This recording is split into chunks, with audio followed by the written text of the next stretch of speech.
Good evening and welcome to Athens City Council. It's Monday, October 17th at 7 p.m. And we'll be in regular session tonight reading a number of ordinances.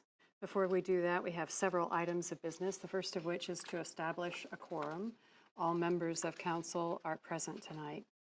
Our clerk of council, Debbie Walker, is not with us this evening, so we will be appointing an acting clerk of council to record some of the disposition of our ordinances tonight. And I move that we appoint Pete Costas as our clerk for the evening. Okay, we have a motion and a second to appoint Peter Katsas, Councilmember Katsas, as our clerk of council, the acting clerk of council. All those in favor signify by saying aye. We'll be working with the technicians. They've been working with these. Our microphones govern what's on TV, but not what's in the room, so we'll try. And I'll speak up. Thank you. So although we do have a motion and a second to appoint Peter Katsas, Councilmember Katsas, as acting clerk of council, all those in favor signify by saying aye. Aye. All those opposed, nay. The motion carries, and thank you, Councilmember Katsas. I have two or three communications tonight, the first of which is a notice from the Division of Liquor Control, and this is a transfer of a liquor license. And as I understand it is an organization at the same, or a business at the same address, 120 West Union. And it is transferring from North Moss Restaurants, LLC to Starting Gates, LLC at 120 West Union Street. And that is for a B license, and it will be in effect. And if council would want to respond to that, they would need to do so by November 14th. The other announcements that I have to make concern meetings that council, or gatherings that council is having this week with two different bodies. On Wednesday at 7 p.m., council members will be having an informal gathering with OU Board of Trustees members, just to get to meet each other personally, share interests and hopes for the city. And then on Friday at 12:30 in Baker 236, council members will be meeting with Student Senate. We do this several times a year. I've done it 2 or 3 times to share information about city and not pending legislation, but areas of legislation that we have engaged in since council, or since the student body came back to the university this fall. And I think those are all the communications that I have at this point. Are there any other communications from other council members? Councilmember Butler. Thank you, President Nisley. Just a brief communication from a West Side resident of the First Ward who recently emailed me. John Spotforth had some suggestions for the Municipal Arts Commission, one of which was to contact the Kresge Foundation, and that they have potential grant funding available for government entities. Likewise, the Ohio Arts Council and the National Endowment for the Arts both have awarded grants in the past for that level. He also expressed a minor concern about some parked trailers on Raritan that may be difficult to see at nighttime because of lack of reflectors on them. Thank you. Thank you. Any other communications? Councilmember McGee. I just wanted to say I've been contacted by the Audubon Society, and they wanted to thank the City of Athens and the County Commissioners for allowing us to host the sounds of so many different birds at all hours of the night. And they're sure that the citizens of Athens are quite entertained by these sounds. So I just wanted to make council aware that we're, again, in the spotlight for that. Oh, okay. And as we understand, that's some bird sounds that have been installed in the cupola of the courthouse. And so we're working to find more information out about it. So thank you very much. Thank you. Okay. Communications from other elected officials. Mayor Patterson. Thank you, President Nisley. That is not a city test or trial that's going on with those interesting bird sounds. I hear them daily as well. I have a number of things. I've received a number of communications from citizens, concerned citizens, about what they saw with the home Street underpass or drive or connector or whatever you want to call it. We had a meeting, I believe it was last week, last Monday at 1 o'clock here in council chambers with the Transportation Committee, and we did discuss that at length. I don't know how much the public was aware of that, but one of the comments that was made is that concept is largely being, has been rethought and is not likely to move forward at all. So I want everyone to know that. I appreciate the emails that I did receive, but some alarmed residents, so that's something that we have essentially put on the shelf. The other communication that I received, and I asked this individual if I might read this, and he was fine with that, has to do with parking spaces, and in particular rental units in the uptown area, in our high-density area, or what I consider to be one of our higher density areas, but having to do with the economic impact that this individual experiences, losing over $20,000 over a 4-year period of time for apartments in which he has to have parking. And he goes on, I'm going to quote, this law does not make sense in Athens. It actually encourages students to bring their cars uptown. We have had this happen every lease signing where all the students inform us that they will not need to bring their cars here. They'll be leaving them at home, but since they have a parking space, they decide, well, I'll bring my car to school. Isn't this opposite of what we should want to see more of? Most students rent uptown because they don't have cars, and the need to walk everywhere is fitting. For some reason, City Council seems to cling to the laws that helps to congest the uptown area, and in fact, does just the opposite. I suggest that changing the law to 1 parking space for 3 beds, as in other college towns have done across the state. We rent 16 beds, and on average, we have seen about 4 to 5 parking spaces used during the year for those that they need to provide. All right, I can go on and on, and I'm not going to. I would like to send this email on to council, and I will, so that you can see this. This is not the first email of this type that I have seen for rental units that are, again, in our uptown area. And the last item that I have is that I've been in communication, and even had a meeting earlier today with Frank Porter. Frank Porter was at the Volunteers Awards, if you will, up at the Athens County Convention Visitor Bureau, the Mansfield House. And someone from council, please help me out with the name of the park. It's the Wistendal Thank Native you. Planting Area. Thank you. Which is a beautiful area with native plantings. One of the things that came up at that meeting was the possibility of council possibly crafting an ordinance that would look at having any park that, or any garden area that's developed in our city parks or our city properties, that we stick to native plantings and by and large perennials. So he and I have been meeting, talking about this, and I'm sure that we'll be meeting with council or maybe in committee in the future to look at something like this. But it seemed reasonable to me. Those are my communications. Councilmember Butler. Thank you. I had one other communication I neglected to Oh. acknowledge earlier, if I may now.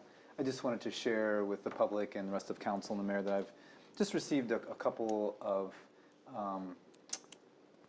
comments from community members, both in support of Airbnbs and in opposition of. So at the moment, I've heard both sides, and people in the community have been active in communicating with me, and I'm assuming others as well. So I just wanted to share that briefly. Thank you. All right. We'll move on now to ordinances for third reading. The first one is O-1716, an ordinance amending Athens City Code Title 17 Municipal Income Tax, Chapter 17.03, Transient Guest Tax, Section 17.03.01, definitions to include bed and breakfasts, and amending certain sections of Title 23 Zoning Code, Chapter 23.04, Permitted Uses. This is introduced by Councilmember Fall. Thank you. I move that we adopt 017, 16. Second. I think that we have been talking about this for quite a while. I would like to start with some information that people are probably sitting here waiting for, anticipating. This has nothing to do with R1 or R2 neighborhoods. This is only for R3 and B zones. Everybody gets hung up on Airbnb. You know, bed and breakfasts have been around for a long time all over, you know, the globe. And Airbnb is not a completely new idea. It's a new way of marketing bed and breakfasts. So I think that when we talk about bed and breakfasts, wherever we're talking about them, I think that the code will go to talk about bed and breakfasts and not necessarily how they're marketed. You know, it used to be that you had books and now you have the computer. And I understand, you know, all the other things, but if people had been in bed and breakfasts in Britain for a long time, they're basically people's houses and they go and they rent a room. So I just like to put that out, that Airbnb is not like this magical subsection of bed and breakfasts. This ordinance is basically looking at R3, B1, B2, and B2D. It's looking at making sure that bed and breakfasts, which I agree with many people, are needed in this city, that when they are developed and marketed, however they're marketed, make sure that one, they collect transient guest tax, which is the thing that every overnight transient guest facility collects, meaning hotels and motels in the city. The other thing is describing what a bed and breakfast is. I've gone back and forth with city administration, with planners, with other cities, and I was going to change it to just a bed, but bed and breakfast is a well-known definition of what these hotels and motels, short-term, more intimate facilities are. And so I've decided on recognition from the planner in the city, not changing the full definition, not to include breakfast. So that means a bed and breakfast can serve breakfast, but they are not required to. In R3 zones, that we have decided on council after multiple meetings with people to require that in R3 zones, the bed and breakfast has to be owner occupied or owner managed. That means that if there is a business on the facility, on the grounds, that the owner does not have to necessarily live at that business, but they have a opportunity and they're there all the time because they have a business. Same with owner occupied. I think the idea behind this is to ensure that because these are more areas that are kind of transitional areas between business and more R1 and R2 places, that it provides for a more overviewed and areas, and make sure that the owner kind of takes more care about things that go on. In R2 and business zones, they are in B1, they're a conditional use, meaning that you have to make sure that you go through all the things that are a usual use, and then you have to jump another hurdle. B2D and 3s, it's a permitted use, so it's not quite as regulated. However, for all the bed and breakfasts in the city, they will have to get a bed and breakfast permit. So that's pretty much, we have struggled with this. I will say that right now, R1 and R2, the Planning Commission is looking at R1 and R2 right now. I would suggest to the Planning Commission that maybe they would do an ad hoc committee to get all the stakeholders together to discuss this.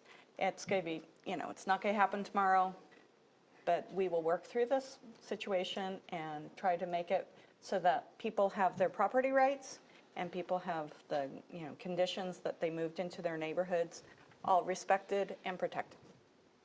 So I open it up for discussion. And just by way of clarification, the R1, R2, R3. No, R3 is included with this. Correct. So Right. R3 is the multifamily. Right. R1 is residential 1, where the only rentals allowed at this point are up to 3 non-family members. And then R2, can you help me with the definition on R2 that? is, there's only 3 tiny areas of R2, and it's kind of a relic of our zoning process. It's kind of odd, it's an odd duck. It's where you dealt with them. I would say that R2 also can be looked at as a buffer zone between an Right. R1 and other zones. So Yes. whether it's a relic or not, I don't know. Yeah, But, I they're mean, more it's- duplexes but they're, if you look at the zoning map, which is here, R2s is very limited through the city. Okay. And then the other areas we're allowing are the B2D? B, and B's, all B All zones. B zones, okay. All Which right, are thank you. business, right? Business. Business. B for zone. business, okay. So we have a motion and a second. We've had some explanation. Are there any other comments from council members? Okay. No additional comments at this point or questions? And then do we have a comment from the public, somebody from the public here to make a comment on this? Yes, Ms. Hollow. Yes, you can come on up. And if you'd announce your name and address, and I think you've signed in already. Yes, I did sign in. My name is Betty Hollow. I live at 31 Maplewood Drive, and you have heard from me before. I have a couple of comments to make tonight. The first one is I want to thank you for carefully considering what to do about, in this case, bed and breakfast. And I appreciate the time that you have spent trying to define it in a way that may work for Athens, and it adheres pretty closely to what we would think of as a traditional bed and breakfast. I'm glad that you're going to collect the tax. I'm glad that you're going to require parking.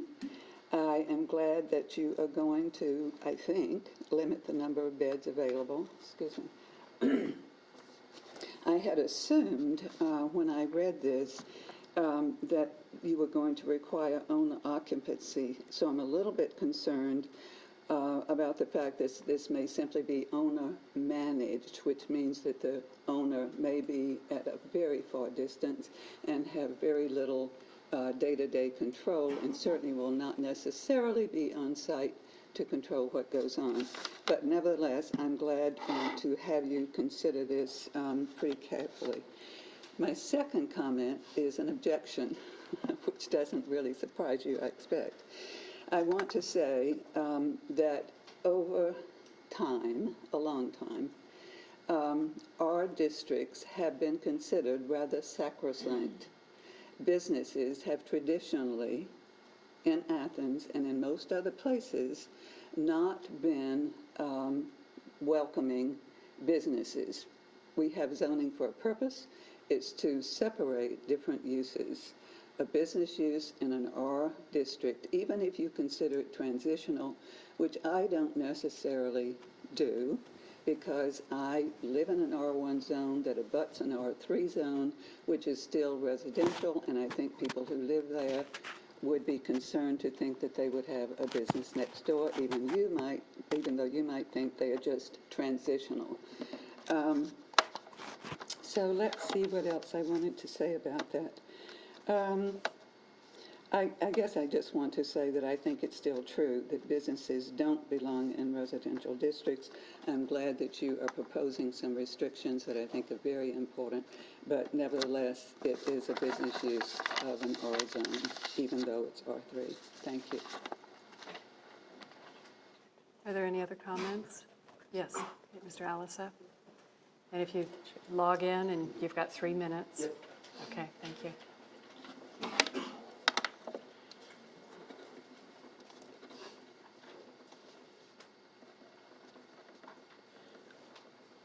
This is more of a clarification. Back in November 23rd, 2015, I was told that, well, okay, so the change to 23.4, the code office told me in a letter on the 23rd that I was in violation. The letter stated that they intended to persecute me for operating a bed and breakfast. The term bed and breakfast was not defined in the Athens City Code until this ordinance. At the time they wrote me. I do not believe the current definition applies to me as it does not as it is not providing lodging with breakfast, and I'm not sure what Councilwoman Fall was exactly saying with that. I don't have to provide breakfast, if that's not a part of it, like you do not have to actually provide breakfast. Okay. So I'm just curious if I go through the permit use, I could still list my place on Airbnb under the law that's being passed now, Which zone do you live in? R3. R3, yes. Okay. Airbnb, I think so many people are being caught up with Airbnb. Airbnb is marketing. You know, it's not a new definition of what bed and breakfasts are. It's a way of marketing it. And it used to be that you would have it listed in, Let's Go Europe or Let's Go America. So I think too many people have been kind of hung up on that. So no, R3 is, as long as you match and meet all the code requirements and the code permit that's going to be required, yes. Okay, thanks. Any other comments or questions? Okay, we have a motion and a second for approval of ordinance 1716. All those in favor? Sorry. Excuse me? I'm sorry, yes. Yes. And you will be, yeah, and you could explain now if you Okay. would like to. Yes, I am Councilmember going to Katsas. Yes, thank you. I'm sorry. I'm going to abstain from this vote because I do own commercial property, and this is something that I have looked at over the course of a few years. So I am abstaining from this vote. Thank you. Thank you, Peter. Okay, all those in favor signify by saying aye. Aye. All those opposed, nay. And we do have one abstention from Councilmember Katsas. Thank you. We'll move on to ordinance 10716, an ordinance authorizing the Service Safety Director to execute a mutual aid agreement between the City of Athens and Ohio University for law enforcement assistance and declaring an emergency. This is introduced by Councilmember Butler. Thank you, President Isley. I would like to make a motion to adopt ordinance 0107-16. Second. We've discussed this earlier in the fall, and then we amended it September 26th. As you recall, we removed a few words and shortened the definition a little bit. But this this is an ordinance in which we are supporting communications between the City Police Department and the University Police Department. It's a mutual aid agreement which has been in force and enacted for a number of years now. Likely first came into reality as a safe way to properly address the challenges of Halloween, and has since grown and expanded. Thank you. Okay. We have a motion and a second. Yes, do we have any comments? I just wanted to make one comment. When you talked about the wording that was changed, I think that was an important piece that was removed, and because it was tied to a financial agreement, which is no longer in this ordinance. Correct. So we are basically voting on an agreement. Okay. Thank you. Correct. Okay, any other comments or questions? The motion and a second for approval of 10716. All those in favor signify by saying aye. Aye. All those opposed, nay. The motion carries and the ordinance is approved. We have one ordinance for second reading, ordinance 12216, an ordinance amending ordinance 1816 to increase the appropriation and authorized expenditure for the depot lift station, project number 286, and declaring an emergency. This is introduced by Councilmember Butler. Ordinances for first reading now. 12316 is an ordinance authorizing the Service Safety Director to advertise and accept bids where necessary and enter into a contract for design engineering of the water treatment plant facilities improvements, project number 307, and requesting the auditor to borrow funds. This is introduced by Councilmember Butler. Thank you, President Isley. We discussed this, as you recall, in committee meeting. This is a project that the initial aspect of this to authorize the city service safety director to expend up to $625,000 for design and engineering. This is vastly needed updates to the water treatment plant, and some of the details we heard in committee. I think some of the bigger expenses, according to a printout here, will include replacement filters and softener valve actuators, meters, related instrumentation, control panels, filter softener valves, let's see here, 200 horsepower and 300 horsepower high service pumps and motors. Those are some of the bigger expenses, including some well improvements and service entrance transformers, and the mayor had talked about that with trying to simplify the amount of electricity and getting it all on the same voltage coming into the building. Thank you. Any other comments or questions? Okay. We'll move on to ordinance 12416, an ordinance authorizing a one-year extension of the current franchise agreement with the Ohio Power Company for use of the city right-of-way as authorized by ordinance 14313 and extended by ordinances 12614 and 11315. This is introduced by Councilmember Fall. Thank you. We talked about this last week. It's a fairly common right-of-way agreement that cities do with AEP. We have talked about right-of-ways many times in my committee. It's one of the more exciting things we do. Usually, a lot of right-of-way agreements are for 10 years, renewable on 10 years. However, we've had issues with AEP in the past, so at one point we did decide to only do one-year agreements. Because it is a utility, we are kind of hemmed in by state law and the different agreements that AEP has at the state level, so we can't tell them that they have to do X, Y, and Z. We are very limited with that, but we also have some power because we only do it once a year. So. Any other comments or questions? I do have Yes, one question. Councilmember Cochran. Thank you. My question is just, do we actually have ongoing communication with AEP? And I guess that would be through Service Safety Director Haran Mosley. Since we are doing this renewal on a yearly basis, with this justification, are those conversations happening on a regular basis? They are. I mean, I've been meeting directly with AEP with these conversations. John Buck in particular, but others. John Buck is our regional AEP rep, and kind of taking a deep dive into the public right-of-way and right-of-way agreements. And it's not, this is with AEP. It's likely to occur with other utilities that are, using the right-of-way to put pipe, to put fiber, to put whatever.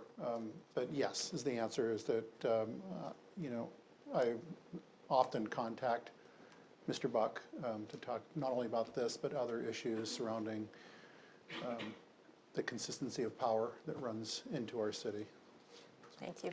And I'd like to point out that because we've been doing this 1 year at a time, there has been changes. It used to be that all of a sudden you're in your backyard and people are cutting your trees.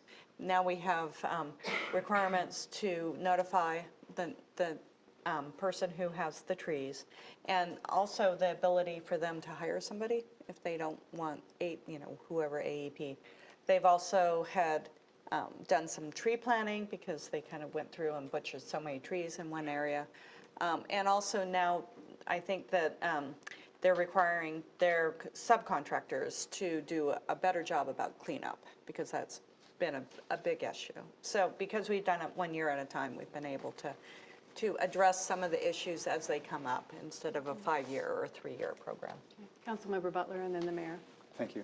I was just briefly going to acknowledge that we're fortunate in our community that we are a Tree City USA, And that's a nice title to have, and many of us in the community are thankful and welcome the presence of so many trees and diversity within our tree canopy. So it is a big issue, and I think this yearly contract helps with holding some accountability within that realm. Thank you. Mayor Patterson. I want to follow up on what Member Fall was talking about. You know, there are multiple agreements. Back when I was on council, there's agreements to include not just the tree trimming, but also the treatment of poles that are in our wellhead protection area, to where being able to negotiate to where they're not treated poles with creosote and other nasty things that can be put on them. That led to the 5-year leach, or the 1-year leach for that matter. So, and that's, AEP was fine with doing that, knowing that maintenance was going to have to be enhanced with possible replacement of poles, but they felt that, given that it was our wellhead, it was not a difficult negotiation to have with AEP. So there's good negotiations going on, know that, and they're open to what we suggest or what we demand. All right. Move on to ordinance 12516, an ordinance amending the 2016 appropriation ordinance. And this is introduced by Councilmember Reisner. Thank you, Madam President. This ordinance is stemming, its origin is from the municipal court of the city, which is on the second floor right below our feet. Recently, they upgraded their computer system software to do bigger, better, more things. Unfortunately, their actual computer equipment is very antiquated and just is hardly able to keep up with the new software and size and so on. So this appropriation ordinance will address that, and I will read the ordinance now for the first time.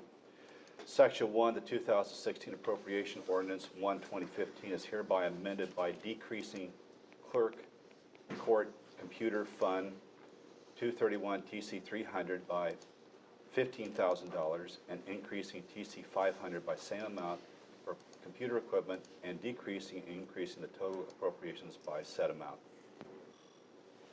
Okay, thank you. Ordinance 12616 is an ordinance authorizing improvements to Highland Park, Project 308, introduced by Councilmember Pappy. Thank you. This is the first reading for this ordinance. Basically, this is a improvement project for safe, ADA accessible playground equipment at Highland Park. Part of, we have in this ordinance to authorize to expend up to $90,000 from the Recreation Fund, $270 by the Service Safety Director. We do have a grant that will pay for part of the equipment. We know that won't cover all of the equipment. So it's our first reading tonight, and I, for one, am really pleased that we were able to put this together. The Recreation Department was able to put this together because this is a very beloved park in our city system. Okay, Okay. thank you. Yes, Mayor Patterson. It was $15,000 that came from the Dr. Pepper Snapple Kaboom grant. It's a mouthful. But I also want to at least acknowledge that part of that process through the Kaboom grant funding was that there be involvement from kids who use the playground equipment. There were several children who used the Survey Monkey and jumped onto the survey and indicated what types of playground equipment they would like to see. They had some choices, and they also had choices as to the color scheme for the equipment that's going to go in. So this was, I think, a great example of the community having a lot of buy-in into what goes into our city park. Councilmember Butler. Thank you. And I believe we also have examples of the safety surface that will be below it on the park on the south side, so off of Richland Avenue. That's been installed there as well, so we have a good conceptualization of how safe that surface can be to help deter head traumas and bumps and bruises. And accessible. Correct. And I think part of this cost is to also put a paved access trail or ADA. whatever. An ADA. accessible trail that will Right, go up. up to the playground equipment, which is good because this is somewhat on an incline and on a hill. And the North Side Neighborhood Association does appreciate the reach out to those children. So thanks for the Great. comment. Good improvements. We'll move on to a one-reading resolution, R1116, a resolution expressing approval and support for the development of state and U.S. bicycle routes. It's introduced by Councilmember Pappy. Thank you. We discussed this at committee, and our bicycle, not that there's just one, but our main bicycle enthusiast on council is going to explain the resolution. Thank you, Member Pappy.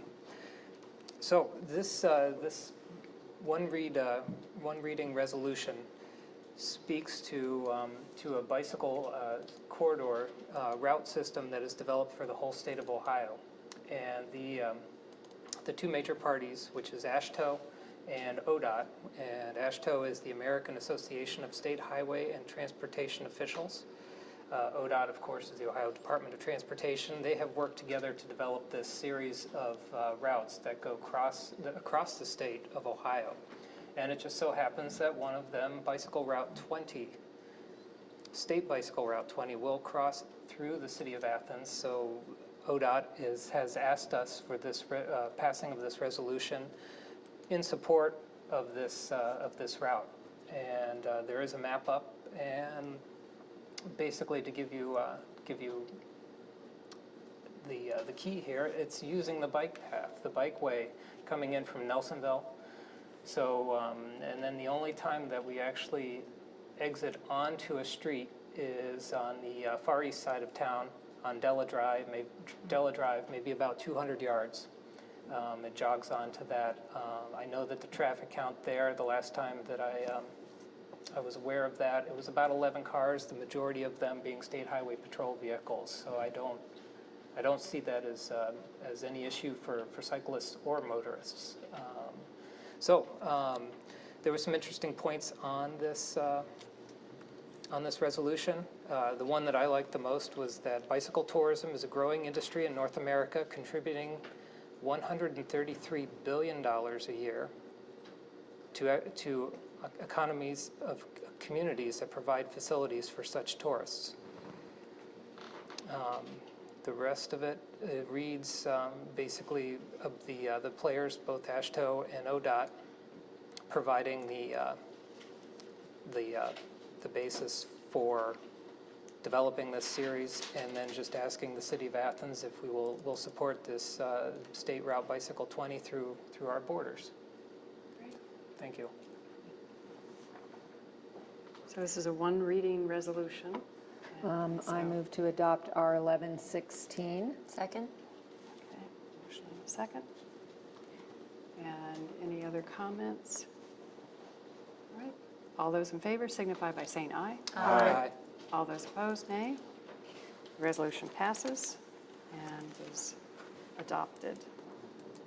We've got announcements and other business. We do need to make a motion to accept the auditor's September 2016 financial reports. I so move. Second? Okay, we have a motion and a second to approve, to accept them. All those in favor signify by saying aye. Aye. All those opposed, nay. Motion carries. And other announcements. Yes, Mayor Patterson. I have a few. Tomorrow at 2 p.m.